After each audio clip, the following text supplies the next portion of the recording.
So I'm really excited to share some of the things that we've been growing, some pitfalls of the garden, and just give you a look at what we have going on. I'm really focused on our gut health, so I'm going to get into just a little bit of kind of some of the things that we're trying to incorporate.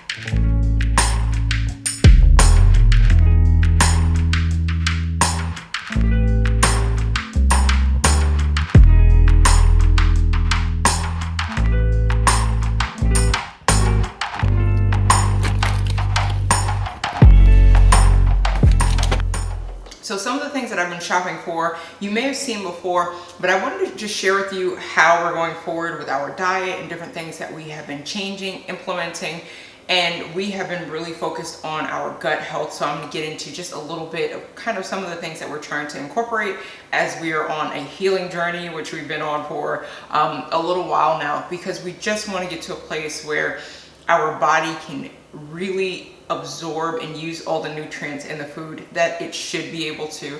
And one of the things that we're doing is eating way more whole food, way more real food. And we were doing that before, but we were having lots of snacks and lots of fun things and things like that. But in an effort to just get to a place where our bodies are really healed, we want to just remove some things for time and really focusing on being more so ingredient led. And we were before, but now it's kind of getting less and less packaged things, with the exception of a few things that have really clean ingredients. So that's the focus. We want to get as many real whole foods as possible, and even some of like the healthier things like chips that are fried in avocado oil, those are great and I love them, and they are definitely a weakness of mine. But even in that, as I always say, anything that's in a package, you're really allowing someone else to make the health choices for you as far as how you would do things or how you wouldn't do things. And one of the things that I'm realizing is that healthy processed food is still processed food, and I like to have a little bit in my diet, but we were really starting to lean on a lot more of that. So I wanted to scale back, and I wanted to get more ingredients and being more so focused on ingredients and being more of an ingredient household, if you will. So I make a lot of stuff from scratch now anyways, but don't get me wrong, I still get some things that are for convenience as we're on this healing journey and this health journey. And we'll probably incorporate a little bit more once we get to the point where we feel like, okay, we are really just fortified in our gut health, and we're fortified in the things that we're absorbing, so that we can add a little more fun things back in. But this is what we're doing right now, and as a nutritionist, it's something I'm really passionate about.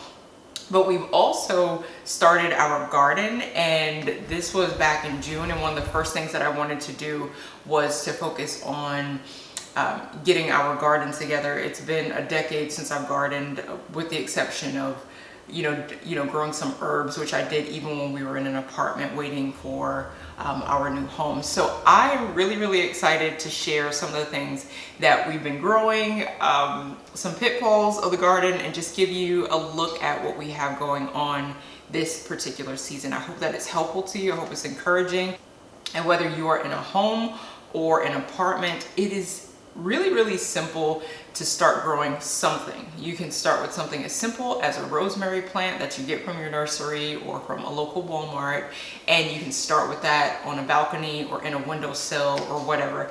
Everybody can grow something, and this is one of the things that I wanted to do. I want to get closer to the things that are from the ground or that are eating from the ground and getting the best quality that we can possibly get. Do what works for you, but I hope this can be a little bit of inspiration for you. So let's just grab everything out of the car and let's start popping into the garage to put away some of the deep freezer stuff.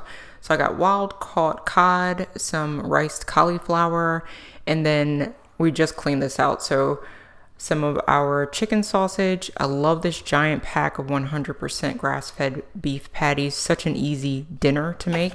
And then let's pop into this one, the other freezer bag. The only thing is I don't live close to these places, so I always have to bring these bags and ice packs.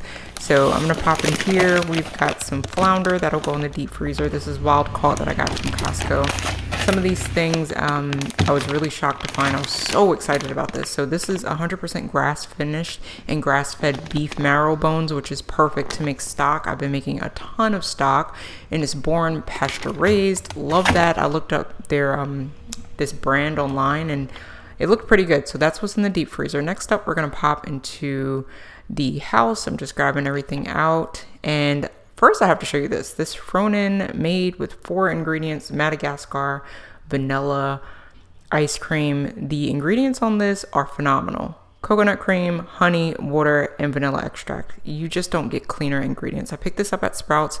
It was on sale for $4.99, and I will show you what I did with that in a moment. Next up, I picked up some of the Pasture Bird, which is only sold at Sprouts in my area. And I picked up a bunch of chicken legs. I think I picked up 5 packs because I'm trying to limit how often I'm going to the grocery store because it's not close to me. So here's the organic chicken thighs because I just feel like you need a leg with a thigh, with a bone in and skin on. Next up, some 100% grass-fed chuck. And I also picked up the lamb shoulder chops. And I actually like to cook these together in the Instant Pot. I've shared that before on one of the recipe videos that I've done. Yep, there's some more chicken legs. They didn't have anything else that had bone and skin on, so I just picked that up. And then I picked up some wings because they were out of the wings in the Pasture Bird, and that was from Costco. I also picked up some zucchini. This is a combination of zucchini and yellow squash. Some goat milk. We have not tried this. We are going to. It's made with A2 protein. We've been doing a gut healing situation and we've been trying some things. Sheep milk yogurt. We've been eating like a teaspoon of this a day, and so far we haven't had any adverse reactions. I'll keep you posted. Next up, I picked up this giant bag of organic carrots. I've been juicing again, and bananas, as well as some organic almond butter, my husband's staple. And then from Sprouts, which I just love so much because of their just options. These are 2 for $4, and they're just big bunches of organic collard greens. So I picked those up. I'm sorry, that's kale. What am I talking about? Here are the collard greens. So I picked up collard greens. I picked up the dinosaur dragon kale. And then I also picked up some organic rosemary. My Publix also has that brand. And it was 50 cents cheaper at Publix, but I didn't want to go to another store. Then I have some organic cilantro. I already have some parsley in the fridge. And then next up, these are just my favorite. I have some acorn squash, this honey nut squash. I love those so much. And then butternut squash. They were on sale. They were organic, $1.99 per pound. I picked up rutabaga. I'm loving putting that in our stew and steak. And this is what I picked up from Publix, and from Costco. I picked up their organic ghee. I picked up these were on sale at Sprouts at a really, really great deal. They were only $3.79 per can. And I use these for just about everything from cooking to putting in my coffee. And that's just the native forest simple coconut milk. There's no guar gum in it. There are no thickeners. There are no additives. It's just coconut and water and BPA free can, all of the good stuff. So love, love, love that. And it's really creamy. Next up, I haven't tried this one in particular. I've used a lot of Sprouts, but this one actually, I guess it's trying to compete with the Native Forest. It was right next to it. So I picked up the Sprouts brand coconut cream that had no guar gum in it, which I haven't seen yet. Some organic navy beans, some organic red lentils and green lentils, as well as some split peas, some bay leaves. I picked up some ground fennel, mustard powder, and I also picked up some Celtic salt from their bulk section, which I absolutely love at Sprouts. I feel like every store should have that. Love, love, love that. So these are some of the items that I got. And when I say I missed Sprouts, I missed Sprouts. I haven't been to Sprouts and Costco in a while, but I did go ahead and rack up. I also picked up some of the organic chicken sausage. I got 2 bags of that. One's going to go in the deep freezer and one will stay inside the house. And all of these squash, I'm so excited about that. Next up, I picked up some of the These have the best ingredients: olives, water, and sea salt. That is it. They're also non-GMO. These Lindsay's, we just love those. So this is the coconut ice cream. They also had other flavors like mint chocolate chip and all of that, but we're trying to keep things really low when it comes to ingredients and any sort of additives. But those looked really, really clean, really great ingredients. We didn't like it at all. Can you tell? I mean, we didn't like it at all. This was so good and so simple. So I've been making this date caramel dip. That's on the last video that was there on the channel. I'll link it below. But I'm just heating some of this up because I'm like, ooh, vanilla ice cream and some caramel topping. Yes, please. So I went ahead and heated that up for just a little bit. And it's not super drippy because, you know, it's a whole food. They're dates basically. And I'm just adding that to our ice cream. And oh my goodness, it's so stinking good. My husband loved it. My son loved it. And it was kind of one of those you wanted to lick the bowl situations. I'm also adding some of my healthy fried apples on top because I love apples and caramel. And I'm just adding that on top because why not? You're adding some fiber in there. You're getting a little quercetin. You're getting just deliciousness, okay? It was so good. And sorry for the close-up and the light in my face, but oh, it was so good. It was so good. So if you get that, you can eat it plain or you can try it like this. I highly recommend trying it like this if you have some dates sitting around. It's so easy to make.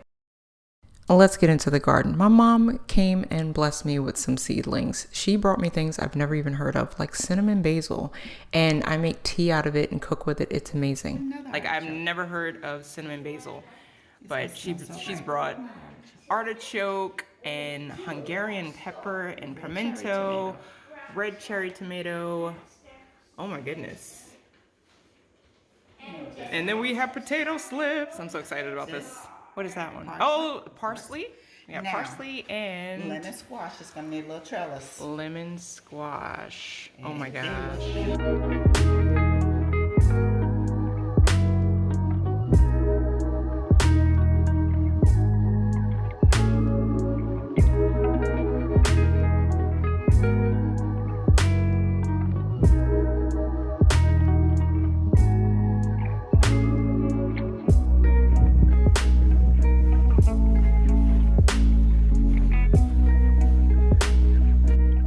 So next up, we are grabbing some of the weeds that are growing up in the back.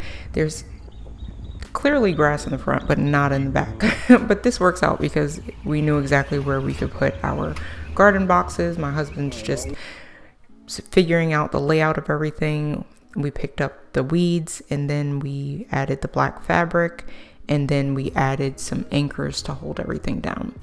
Next up, we took the actual shipping boxes that they came in. We kept those so we could use them in the bottom of our boxes. We then added some stakes to hold the boxes down. We ripped them and we laid them out exactly where they needed to go.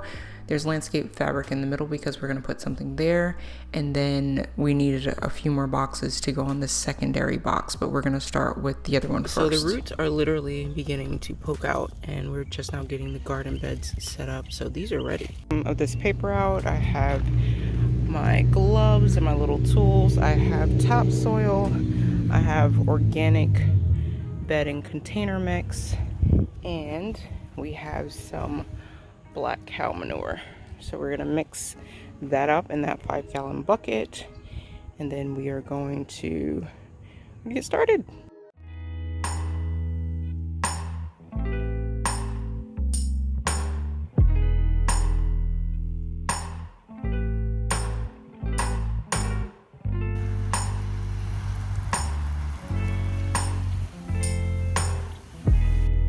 Give them a little more space.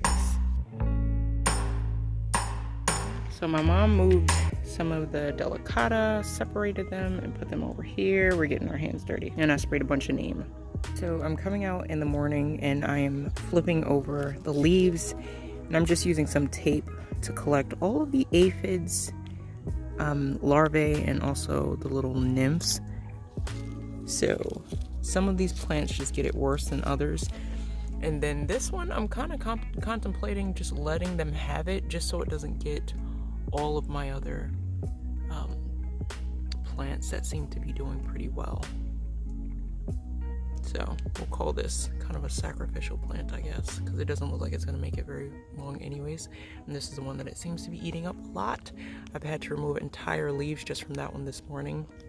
I'm using neem oil, and I'm also alternating with diatomaceous earth, but they still come. They are pretty resilient, but hopefully these plants are more resilient than the pests that come along to kill it.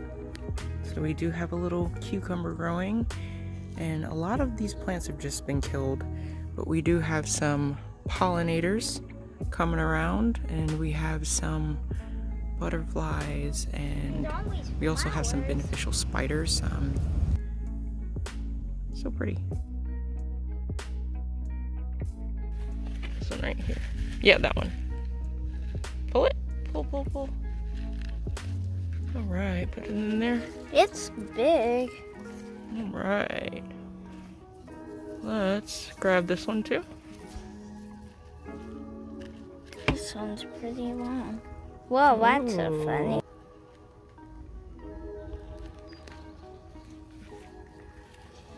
All right, that one looks huge. Let's get that one.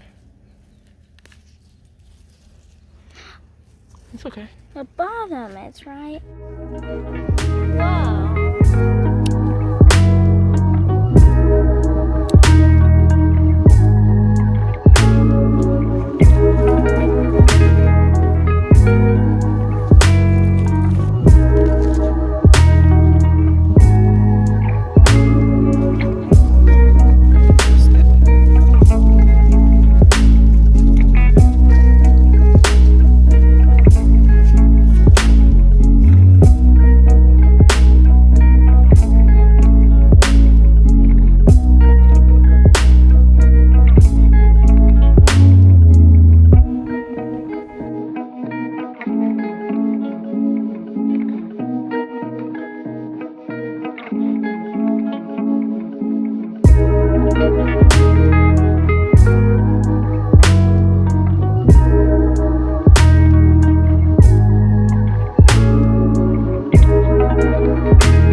Until next time, your life matters, what you do with it matters. So what will you steward well?